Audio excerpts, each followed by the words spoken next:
G'day guys, FNQ Flipper here. Just another quick video. I thought I'd make one on the same premise as my previous video and do one on why I don't like eBay or reselling as a side hustle.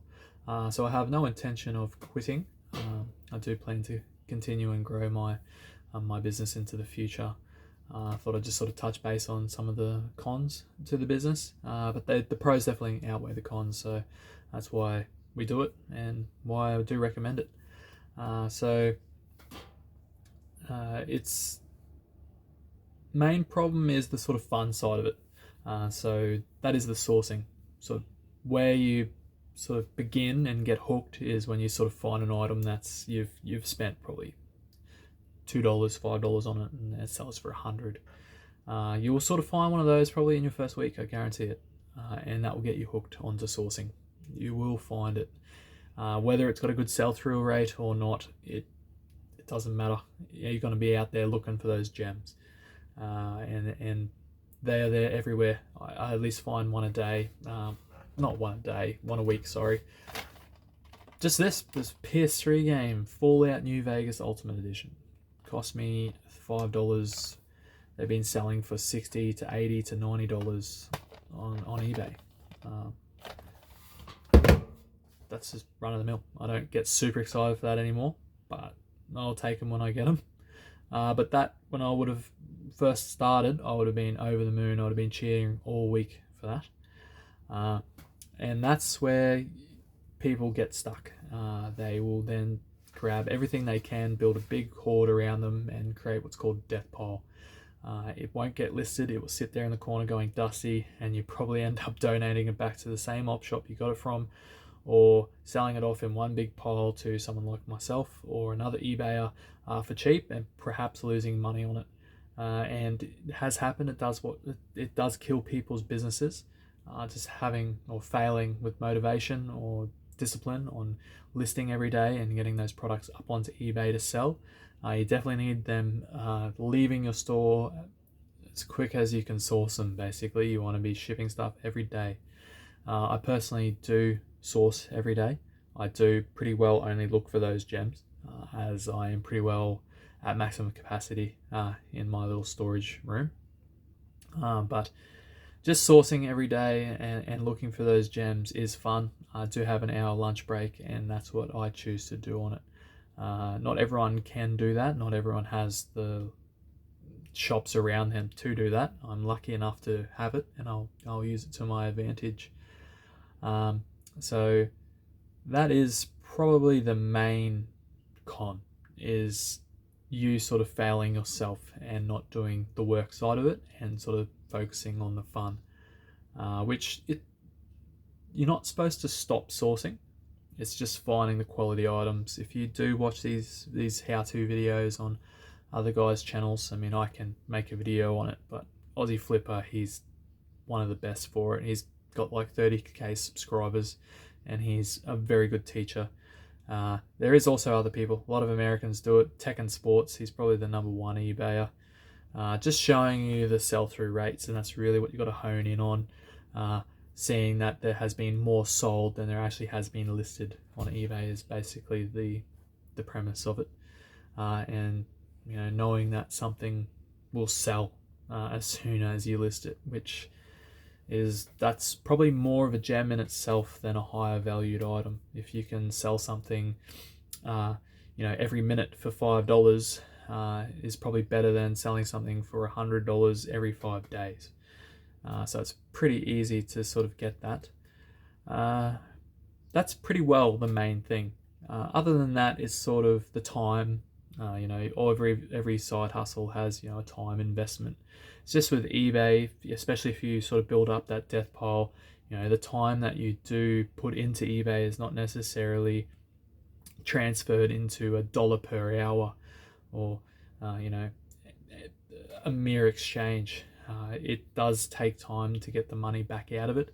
If you were starting up like a pressure washing business or a lawn mowing business, you're expecting to sort of get that pay when the job's done, which is probably a pro for those businesses, but it's not really for eBay. It will take time to sort of earn the money that you are after. It won't take too long if you do focus on good items and sort of learning to resell properly, you will benefit from it greatly. I sort of bumped my averages up. I'm about that sort of $1,500-$1,700 now for the month, just because I've had some very good cameras and high valued items leave, like iPods and a phone as well. And the time to list as well.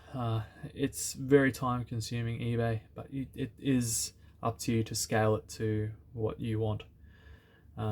As well as the unexpected costs, or expected in a way, if you sort of done your research. Just the shelving I've put in. I've spent probably close to $1,000 on shelving for all the storage. I've got a long span shelf which I use as my desk that I have here, and then I've got 3 of these. They're just like the $50 Bunnings special shelves, but I also spent up on some bookcases. I spent $100 each, so the cheapest ones at Bunnings, and I bought 4 of them. They just look a bit nicer in the bedroom, and I do use them to sort of store my own collectibles as well as some of the eBay stuff. And that's pretty well probably about 80% of it, if you can make up a figure, is sort of the cost, the time, and the you being motivated to do the actual work. There are some few other little ones that don't really matter too much. They just come along with anything. The attitudes of people, especially in the op shops, sort of the older lady stereotype. If they think you're a reseller, they don't want to give you anything off, or don't want to know you, or think you're scum. I've sort of encountered a couple of them, but you do get the total polar opposite, where you get people that just think you're, doing God's work or something along those lines. They're just over the moon. I think it's a great idea, and they probably think they do it themselves. And those are the people you love meeting and talking to, and you probably will find other resellers out there that you can bump into and share some stories, which is another pretty cool thing. But that goes along just with any sort of human interaction. Another thing is about eBay is you kind of have to expect to pay to make money, which is pretty standard logic, really. You got to spend money to make money.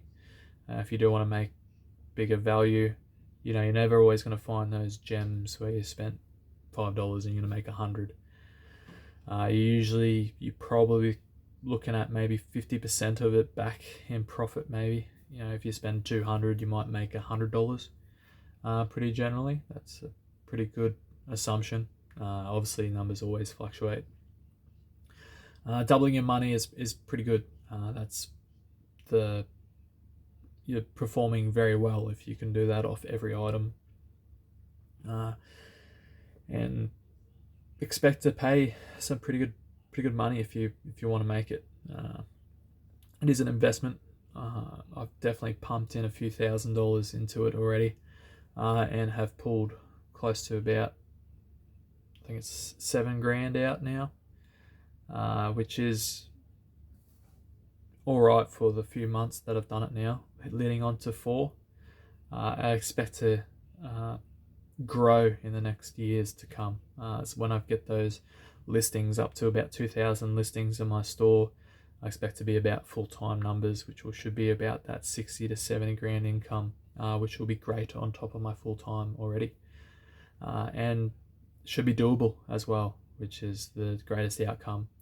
I'm not going to have to contribute any more time than I'm doing at now, and just increase the profits as I learn and grow and find better items. And that's pretty well it. It's probably more so why I like eBay as well. Really, the cons aren't there. I just thought I'd make a video on something, as I do like this YouTube game as well. I think I should maybe invest in a microphone and camera that I can walk around, as the few sourcing videos that I have uploaded are pretty trash, but it's the best I can do at the moment, and I'll get into it into the future. Anyway, cheers guys.